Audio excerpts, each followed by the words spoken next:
Don't stop.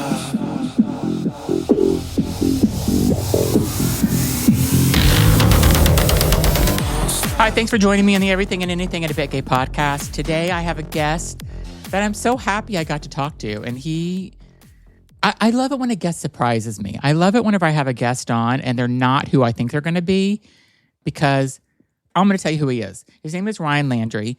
I think he's like the mayor of fucking P-Town because he's been there for so long. I've been going to P-Town since 2001. He's been there, I think, every year doing a show called Showgirls. And it's on Monday nights where he brings all the acts in town where they can come in. And it's been in different locations throughout the 25 years I've been going to P-Town. And Ryan will bring there's all these drag queens and people that are in town for maybe a week or a couple weeks or for a short stint, maybe one show. And they'll come on Monday, and it's kind of like a place for the people that are coming to P-Town for a week to kind of see a showcase of all the shows. But you can also sign up for the talent show there and you win a prize. And yeah, some people are talented and some people, I don't know, they just wanted to get on stage, I think. But I think you have to do a little audition for Ryan before you can get onto the stage. And yeah, because he talked about that. It was so, like, I love Showgirls because it's always, so number one, he's just like hysterically funny, like no matter what he says. And he will read a bitch so fast. But he's also like so kind to some of the acts when they're not doing so good. And if he feels like they tried, like he's nice to them, which I really appreciate. But if they're bad and they're, I don't know, just like being assholes, like he will call them out. He will get the hook and pull those bitches off a stage. I love him. He's just so authentic and real. But whenever I had my conversation with Ryan, here's the thing. I see him on stage. I see him in all these outfits and costumes, and he's doing an act on stage. And yeah, it's not that I didn't think he'd be mean. I just thought, I don't know what I thought. I thought he would maybe have a little bit of an attitude or whatever. He was the complete fucking off. He was so nice. Like afterwards, sent me a text saying, thank you so much. Or whatever, something sugar bear or something. Like, I'm like, most guests don't say thank you. And he did. So that just tells you who he is as a person. And, oh God, I don't know. I just love Ryan. But I'm going to be going to P-Town and I'm going to make sure of course I'll see Showgirls, but I'm going to make sure I try to get backstage somehow to see Ryan because I met him before. He used to own some store or do something in P-Town that he worked at. And I've talked to him several times. He wouldn't remember me at all, like, because he meets hundreds of thousands of people every summer.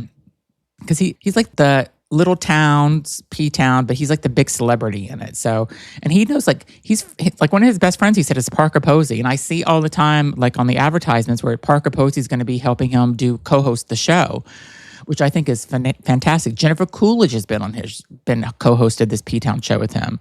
I mean, he knows some like really famous people, and he's got the personality for it because he's just so, I don't know, there's just something like genuinely good and funny, and he's just like naturally talented. Oh, and here's the other thing about Ryan that we talked about. His paintings. He paints, and it's fantastic. Like, he puts I don't think he's put any paintings on his social media recently because I don't think maybe we talked about this too. I can't remember what we talked about, but he's so talented. Like, he's a good writer. He's a good performer. He's a good painter. Yes, maybe I'm in love with Ryan Landry. I'm going to just say it out loud. But he's fantastic. I'm so happy I got to interview him. If you ever go to P-Town, you have to see his show. He also does, he writes other shows and does other shows outside of Showgirls and stuff. So if you ever see Ryan Landry, like, wrote a show or is performing in something, go see it because he's a true fucking talent. So enjoy the show and let me know what you think. Hi, everybody. Thanks for joining me on the Everything and Anything at a Bit Gay podcast. Today, I have a true legend on my show. It's somebody that I have known or seen perform for over 25 5 years because I've been going to P-Town for that long, and he has been there, I think, almost every summer that I was there. So welcome to the show, Ryan Landry. Oh, thank you. It's so good to be here. Thank you, Zach. So, Ryan, I want to kind of just start from the beginning whenever you started in P-Town. And I did some research on you. So, if any of it's wrong, just correct it. But you have been a part of P-Town since 1979. Is that correct? That is correct. Yeah. So, and when you came there, it was very much an artist like haven. It wasn't necessarily anything like it is today, right? I mean, where it's a gay mecca Well, now, I and mean, there's a lot of things that are still the same, which is really wonderful, but those things are dying off rather quickly. And it makes me so sad. I think that, part of it could be my age. I'm on Medicare now. But I think part of it is really that not all progress is good progress. Not all progress is good. Do you understand what I'm saying? Because I think oh, that, I understand. yeah, people come to Provincetown and they fall in love with it. And what are they falling in love with? Well, besides whoever they meet that weekend or week, they fall in love with the town. And the way they do that is through mostly the architecture. And so as these beautiful places disappear and get replaced by replicas with the strange looking windows that they didn't have in the 1850s or before, what happens is as it erodes away the architecture and the feeling of Provincetown, I believe that people will fall out of love with Provincetown, and that's not a good thing economically. So even though everyone's so economically driven, it's a short season, they have to make their money. I understand that. I'm in the same boat, but I do believe that preservation is vital for Provincetown, and it saddens me. I was on the historic board for a while, but I just couldn't make all the meetings. I travel so much, and I just felt like it's pretty ineffectual because any contractor with enough money can grease the palm of somebody, and somehow there's just more building. And I don't think that is the answer. Now, I understand we need affordable housing, but the problem with that is most of these developers will say that it's going to be affordable housing, and then when they're done, there's 25 units, only one is, and it's not really that affordable. So all these artists that, deserve to be here and have housing, if they're slogging it out through the winter, which is never easy here, I think they deserve a chance to get affordable housing. But the whole thing's a lie because these units are not coming to fruition as they were promised. So that's a big problem here. And I don't know what to do about it. I don't know if I can do anything about it. I used to be very involved in the fight to keep Provincetown as, good and old Provincetown as it could be. But many of my co-warriors have passed on, and I sort of feel now not so much defeated, but feeling like, well, I guess you'll get what you get if that's what you want. You know what I mean? Yeah. When people buy property, it is their right to do with it what they need.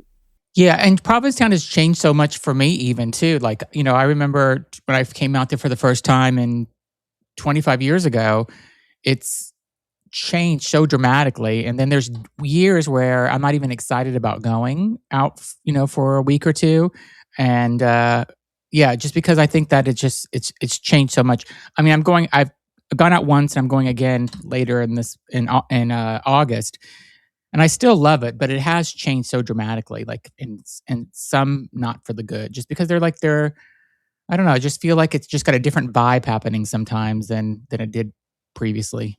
Yeah, there was an old billboard, a Christmas time billboard in Boston, and it was for Crown Royal or something, and it had a snowy covered cottage on it, and it had a big bottle of Crown Royal in the front, and the tagline was, "Here's to outdoing the neighbors."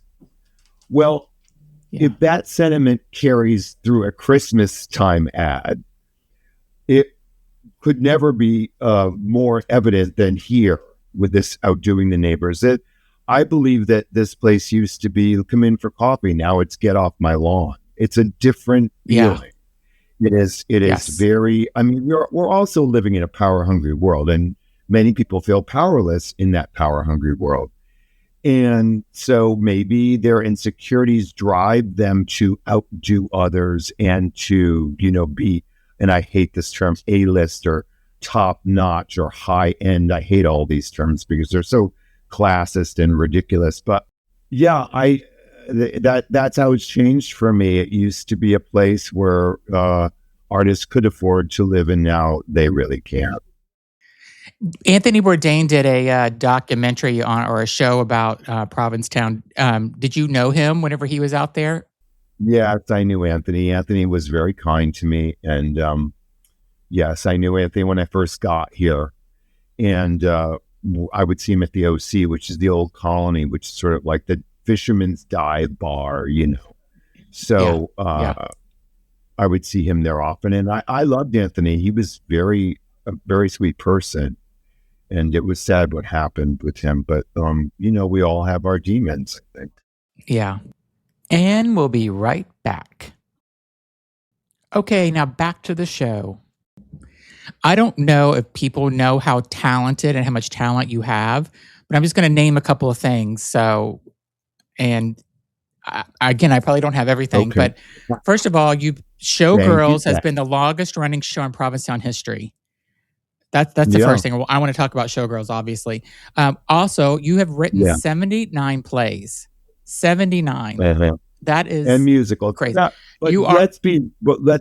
I want to be realistic about that, Zach. They are adaptations, most of them, meaning they're built on classic films and literature. So it's a lot faster. The production can happen a lot faster when you already have a preconceived, pre-invented shell of a thing. For instance, when we did our version of Cat in the Hot Tin Roof, which is called Pussy on the House, it followed the through line. Now, of course, the dialogue is not the same because that's just plagiarism. But if you want to do a parody, you do involve and include some original dialogue into your script. Otherwise, people won't know what the hell you're doing. So even though 79 seems like a lot, and it is a lot, I guess. I used to do 5 shows a year, and I don't do that anymore. But it's not a lot when I consider that most playwrights, that starting from a whole original point of view, might take a year to write their plays, and I take about 6 weeks. So it's an accomplishment, it's an achievement, but I just want to make sure that everyone knows that I didn't, come up with the idea of Death of a Salesman.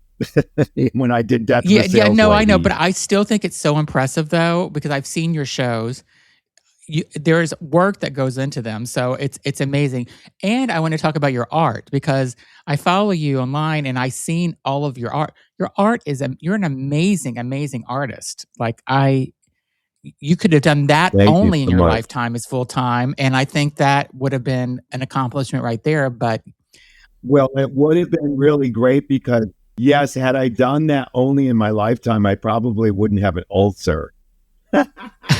Because when you paint, you're basically doing just, it's you. Now, I love all the orphans and I love all the people that have been in my theater company over the years. They've given me so much and they're so talented. Many have passed on, many have moved on, but I'll always love them. And I think they'll always love me. But actors are a handful. And sometimes I have to be like the mama bird, bite the baby birds before they fall out of the nest and the fox eats them, which is basically the fox would be the audience or the reviewers. So you have to protect them, but they are a nightmare, half of them, just as I'm sure I was at their age. And so why I'm bringing this up is with painting, all I do is show up in my studio and I don't have to babysit anybody. I don't have to talk them out of any trees. I don't have to tell them that they're better off without the boyfriend they just broke up with, even though they had only been together 2 days. There's a lot that I don't have to do when I paint. So funny that you should say I could have done that in my lifetime. and I agree with you. And I say maybe I should have, but then I wouldn't have all the memories that I have of all the magic that the orphans have created over the years. No, thank God you didn't only paint because you have, and I want to talk about that later, just about how much entertainment you have provided. Think about how many millions of people that you have provided entertainment to over the years. I mean, it's so incredible. Yeah, I would say altogether I must have performed for a couple million people, but because there's Showgirls and then there's the plays and then there's Space. Let's see, my rock band and then there's all the other gigs that I do around. So yeah, there's been a lot of people who've seen me over the years. I'm sure I'm not everyone's cup of tea, and that's just fine with me. But no, I've developed some really great friendships and met some just fascinating people because of my career. And the whole thing started with someone dared me to get in drag. Yeah, tell me about that for $100, right? Yeah, and I thought I looked like a horse, and I think I still do. A human horse. I've never thought that I looked feminine or womanly in any way, but it somehow worked out. So I'm so happy about that, Who was the most unforgettable act? Like, who was that act that came on stage? You're like, wow, I'm going to forever remember this person. It would be the jump rope act, and that is this guy. Okay, so I was and this is about 20 years ago, and I was getting the list together, and this guy walks in with his boyfriend, and they're both rather attractive young gentlemen, and the blonde especially was knockout. And so they said, we have a jump rope act. And I was low on acts that week. I think we only had 17 acts and I wanted 19. So I said, oh, yeah, okay, jump rope act. Okay. And I didn't, and I was like busy doing something and just wasn't thinking about it. I was like, oh God, well, I'll always pull the hook out or like bang the gong, the gong show if it's that bad. How bad can a jump rope act be? And I'll give them 3 minutes and whatever. So I didn't really find out what they were going to do. Well, they come out and the blonde strips totally nude, and so does the other guy. But the blonde is like the most gorgeous thing you've ever seen.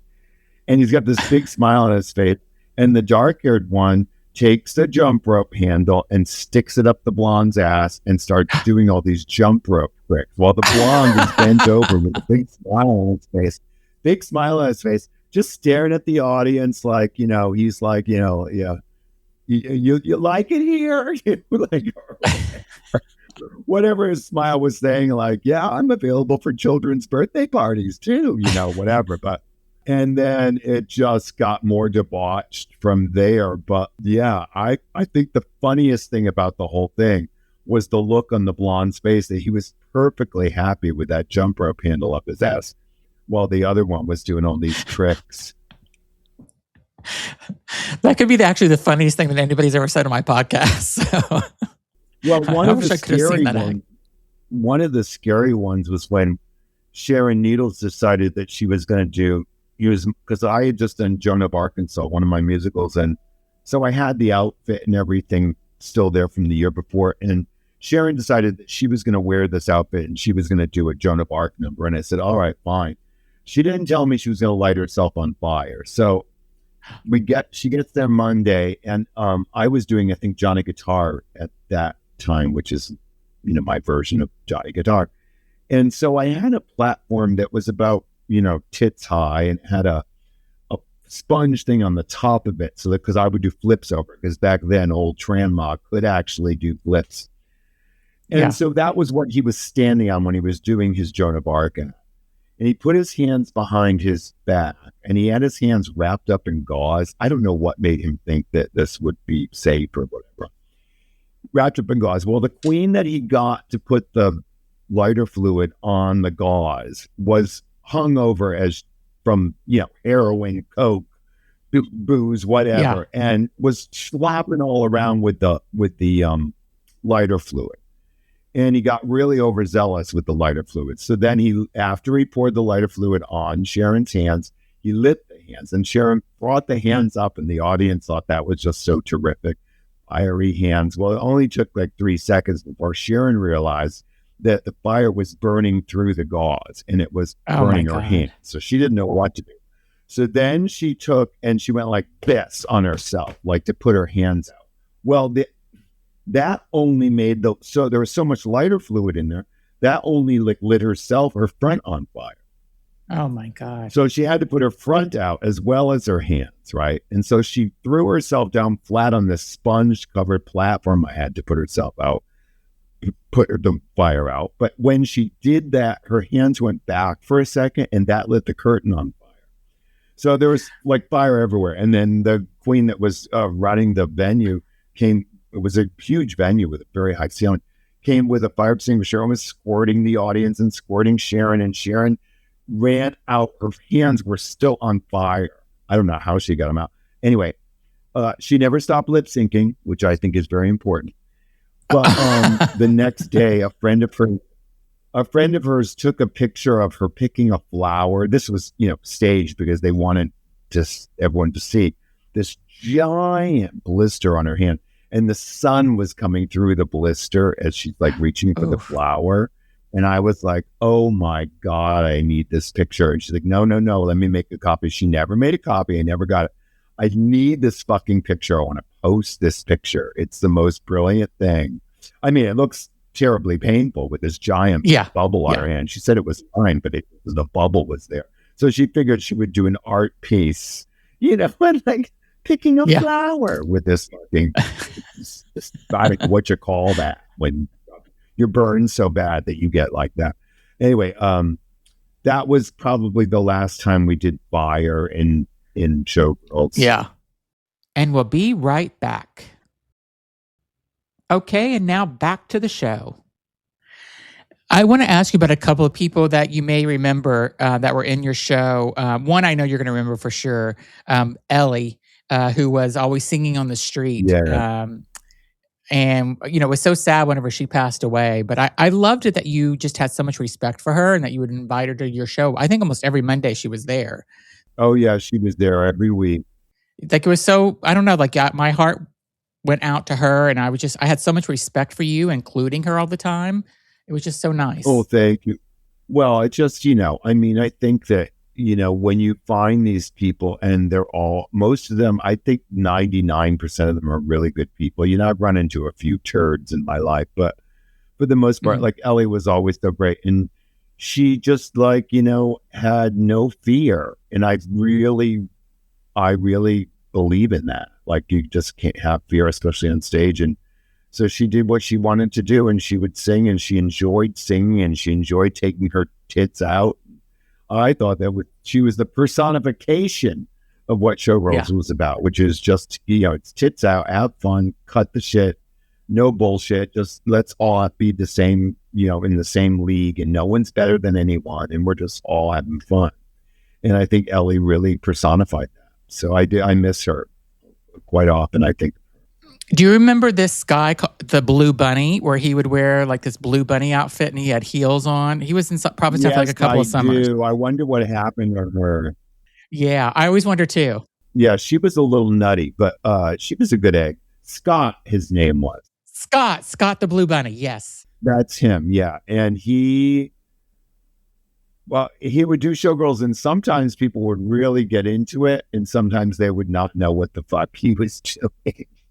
But I liked him. I thought he was fun. But I think he had kind of a freak out on one of the venue owners or something and left town in a huff. But I don't, who knows? All the years meld into one. So, Yeah. Yes, I remember him. Can we go back to the beginning, kind of where you started? And because you put yourself through art school in New York. And I mean, did you love that chapter of your life, living in New York and kind of being a student in New York?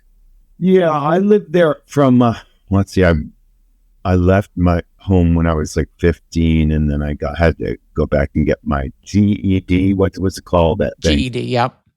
Yeah. But I was in New York, and I was eligible young bachelor looking for financial restitution through the kindness of strange older men.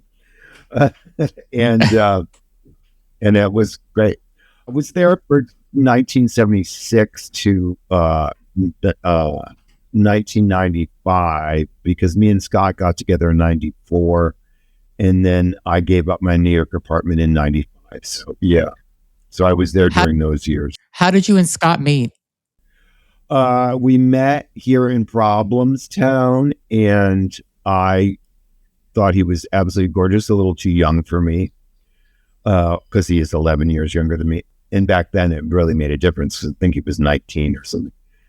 And I asked him to take a ride on my motorcycle with me, and he said he would love to, and they never showed up. And then he came the next year, and I said, "Do you want to take a motorcycle ride?" And he said, "I'd love to," and he never showed up. And Oh, then late at the end of that, I know I was stood up twice. I was like, "Oh, forget it. I haven't got a chance. This kid's out of my league. It's fine." And then he showed up to Showgirls at the end of the summer and did a number. And then he said, "You don't know who I am, do you?" And I said, "No." And it was Scott. And he won that night. And I don't know, I saw him at a party later, that couple months later, and we haven't separated since. But it was a magical pairing, because everyone gives me a lot of credit for all the things I do, but I wouldn't be able to do anything without him, like his involvement in anything, because he keeps me sane. He builds things, he thinks them out. He has the patience of a saint, not like me. There's all these opposites, but it somehow works. And, I love him more today than I did the first day I met him. oh, I love that. That's so that is so nice to hear. I follow him on Yeah. Instagram too. So, Yeah. so you worked at the Huntington Theater. You got a rave review in the New York Times. You won the Elliot Norton Prize, but you've kind of like stayed rooted in what you do. Is that your choice? I mean, because you could. I feel like you could morph yourself into anything you really wanted to. Like that's how I talented I suppose think you I are. could. Yeah. I think anyone can. I mean, unless you've got disabilities that hinder you from doing that, which are very real, and many people have those. But I don't think insecurity should be a disability. I think you should conquer your insecurities as much as you can. And people, and now still have plenty of them, plenty of insecurities. But yeah, I guess I could have done anything. But the thing is, my mother worked in the same factory for 45, 50 years. And that just rubbed off on me. And to me, it's like, Provincetown is like, you remember those old cartoons where the sheepdog and Wile E. Coyote punch in and Yes, they go, yes, "Morning, yes, Sam, morning, Ralph," like that kind of thing. yes, Well, that's yes. how I am. At Memorial Day, I punch in, I say hi to all the queens, "Morning, Sam, morning, Ralph." And then I go through this summer, and then I punch out the end of the summer, and that's it. And so, yeah, I do look at it as a factory type thing. It is my responsibility, my job, to make sure that people get their money's worth at the shows, at any show I'm doing. But it is a business. And for instance, I'll give you a great example. So there is a theater company in Palm Springs. I will not mention their name, but they've had 2 of my shows up on their schedule, and they're selling tickets to them, and they never paid me for the rights. So I wrote them yesterday and was like, remove them immediately from the thing or legal action. And I'm not, and Yeah. at the end I wrote, "I'm not kidding."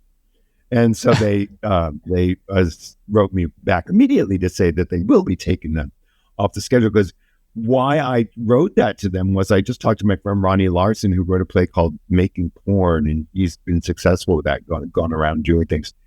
And Ronnie's told me that he that he had just done a play for them and they never paid him, and that he ran into somebody else that he knows who's a playwright who they never paid him. So yeah, it's a business. So Yeah. you just that shit does not fly with me. You know what I mean? Yeah. It's like you don't try it, because I will march my fat ass to Palm Springs, and I will go into that theater and make sure that within 15 minutes there couldn't be a show if they wanted there to be. Like that's one thing you do not do with me, is fuck me over in that way. So So that's a business for me. But I think that that's okay. You can be an art, like Warhol proved it over and over again. You can be an artist and you can also work it as a business. And any of these people who are sketching in a composition book at some coffee shop telling you that they don't want to sell their work are liars. They want to sell their work. That's otherwise, I mean, it's masturbatory. If you're not putting it out into the world, and yes, for sale. And why for sale? Because you need the money to buy, like I'm doing now, 3,500 birds. I'm buying 3,500 birds for my Christmas show. That isn't cheap, Zachary. Oh, no, it's not.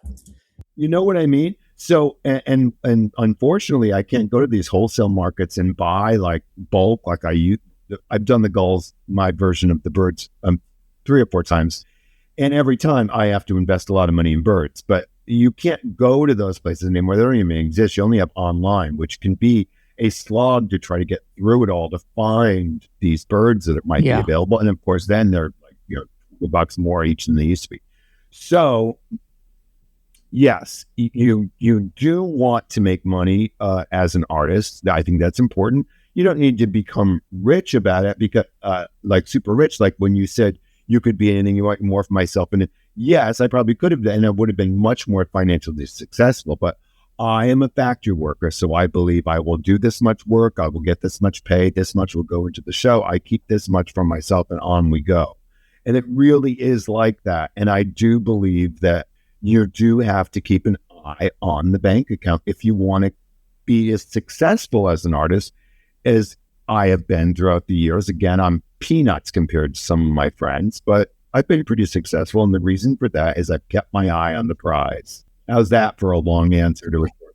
No, I love it. This is exactly what I was hoping for this interview. Like, it's exactly what I'm so happy with this. Good. But you've had a lot of, big stars on stage with you that, Margaret Cho. I mean, you've had a lot of big people. Who was your favorite one that you've had? And also my other question is who would you love to still have? Oh, let's see. There's been like Debbie Harry, Jennifer Coolidge, Paul Parker's, of course, probably one of my 3 best friends. So she's favorite only because I love being comfortable with someone. Yeah. Yeah, I love Coolidge. Love Debbie was so long ago. John Waters, like all these people pass through. Who would I love to have? I mean, I don't need to have like Cher or Madonna or any of those people, only because I'm not really a fan of either one of them. Okay. But if I had my choice, I would drag somebody up from the dead. Like, I would love to have Tallulah Bankhead on at shows. Okay. I would love that. My very best friend, David Oakley, does a great Tallulah Bankhead impression, but he's never here in the summer like he should be. But I would drag people up from the dead. I like the old school comedy stuff. I don't really, none of the pop stars, I could care less about them. I stopped searching for new music in 1985 and I haven't looked back. Yeah. And how was it having John Waters? Like I see him all the time when I'm in P-Town. I would love to have him on my show. Like, I think he's so interesting. I've loved his movies since I was since the 90s. He used to come to all the shows, all the plays and stuff, but I don't do them anymore since COVID. So I just have slowed down because I'm 65 now. So I used to do 5 shows a year. I do a spring show or a summer show, and I just can't do that anymore. So it's always great to have these people. But the thing is that, I mean, how much time do I actually spend with them, outside of that? I mean, I see Johnny all the time because he lives here. But I don't know. It's fun. I do it mostly because I know the audience enjoys it, and you got to please your audience. So, but everyone's been great. Who have you had dinner with that you just like can't believe that you had dinner with, or that you were so impressed with that? And it doesn't even have to be a star, but was there somebody that's in P-Town that people would know, or one of these stars that you've sit down and had dinner with? Barry Manilow. Oh wow, that's a big one. Well, I had drinks with him, but I met him at Rounds at that hooker bar, Rounds on 53rd and 3rd, sometime in the mid to late 80s. Oh, Anita O'Day, me and John Dowd took her to dinner, and Anita O'Day was a great jazz artist, and I worshipped her. I don't know. There's a lot of them. I don't know. I don't know. River Phoenix. Did you know? Oh no! Tell me about the River Phoenix. How did you met him? Oh, I have a funny River Phoenix story. So I was sleeping with him for like I don't know, less than a month. We were kind of hanging out, and he fell asleep in my bed, and I went to the pyramid because I worked at the pyramid, and I ran over there, and I told Lady Bunny and David Ilku, I said, "You never guess who's in my bed." I said, "Who?" And I said, "River Phoenix." They're like, "You're a liar." And I said, "Come on, when you get away." They came home to my apartment, and River was passed out, snoring like crazy. And I said, "Be careful, because he's got really stinky feet." And Bunny came in and went up to his feet and started sniffing them really like jokey, And River woke up and saw, and he woke up to see Lady Bunny smelling his feet. So I think that's a good story, don't you? That's a really fucking good story. Ask Bunny about it when you see her. Remember. Although she might be going, hey. We'll be right back after a word from our sponsors. Okay, now back to the show.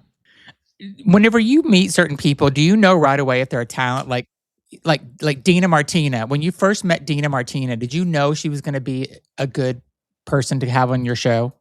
Yes, because I knew Dina's alter ego, Grady, in Seattle, because I did a couple of my plays in Seattle, and I got to know Grady a little bit there. And then Dina became more and more popular and stuff. And when Dina got here to Provincetown, she was wearing like a spacesuit, a giant spacesuit, something ridiculous that Dina would wear. And I immediately was like, "Oh, honey, that's for Showgirls." So I walked up to her and asked her, and she said, "Don't you remember me?" And I said, "No, I think maybe." And he goes, "It's Grady from Rebar. That's where he bartended." And we've been very, very good friends ever since. And I love having my Dina next to me. I'm only the Abbott to her Costello, honey. I set her up, and she gives the zingers. Yeah. It works great. Yeah. It works great. I love her. And do you work a lot with like Miss Richfield as well? No, although I just painted a portrait of Miss Richfield for her because she was kind enough to co-host with me a couple of years ago, and she said, I don't want pay, I want a little painting. So I painted her, and I got to tell you, it's pretty damn good. It looks just like her, and she loves it. So that made me happy.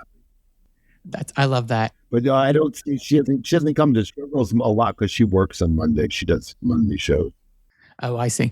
Is there by the end of summer though, are you kind of like over the season and ready for everybody to get out of there? Are you kind of like over the gays and like you just want your peaceful, quiet time back? Well, I do cry all the way to the bank. Yeah. So I don't know I don't know if I want everyone out of there, but yes, I do, because like I said, and again, these are like white lady problems. It's like, yeah, but some of these kids can be really, can drive you up a wall in a good, they're just kids. They're under 30. They're pretty much kids, and they're, psychologically, I think actors and performers develop a little slower than most people emotionally, because I've been dealing with a lot of that nonsense. But so it's good to not have to be the camp counselor for after September. But I missed them all when after a few weeks. I'm like, God, I wish it was a Showgirls tonight. I feel like being goofy and having fun.